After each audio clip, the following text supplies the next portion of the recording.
টলিপাড়ায় ফের বিচ্ছেদ। যিশু নীলাঞ্জনার সম্পর্কে এসেছে দূরত্ব। নীলাঞ্জনা তার নামের পাশ থেকে মুছলেন সেনগুপ্ত পদবী। পরকীয়ার ইঙ্গিত অভিনেতা যিশু সেনগুপ্তের দিকে। কি জানালেন অভিনেতা যিশু সেনগুপ্তর স্ত্রী নীলাঞ্জনা? চলুন শুনে নেওয়া যাক। যিশু আর নীলাঞ্জনার সম্পর্ক দীর্ঘদিনের। ভালোবেসে বিয়ে করেছিলেন তারা।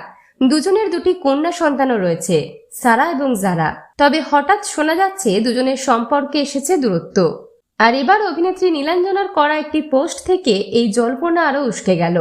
বর্তমানে টলিউড, বলিউড এবং দক্ষিণী ছবির কাজ নিয়ে ব্যস্ত রয়েছেন অভিনেতা যিশু সেনগুপ্ত। বেশিরভাগ সময় মুম্বাইতেই থাকেন তিনি। শোনা যাচ্ছে সেখানেই কাউকে মন দিয়েছেন অভিনেতা। তবে সেই ব্যক্তি অভিনেত্রী নন। আর সেই তৃতীয় ব্যক্তিকে ঘিরেই এবার যিশু নীলাঞ্জনার সংসারে শুরু হয়েছে অশান্তি। এবার এই বিষয়ে সম্প্রতি সমাজ মাধ্যমে নীলাঞ্জনা লিখেছেন, এই বছরটা জুড়ে থাকলো একের পর এক হারানো, একটার পর একটা ক্ষতিতে, একের পর এক যুদ্ধতে। কঠিন সময় জীবনের আসল রং দেখতে পেলাম। দেখলাম ভেঙে পড়লেও তা সুন্দর থাকা যায়। জানলাম আমায় ভালোবাসার এবং ঘিরে রাখার কত মানুষ আছেন।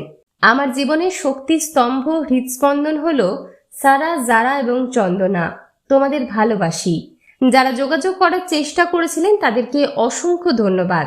এই কঠিন সময় পেরিয়ে ফিরে আসার জন্য একটু সময় নিচ্ছি। বিনোদন জগতের আরো অন্যান্য খবর নিয়ে ফিরছি, জুড়ে থাকুন আমাদের সঙ্গে।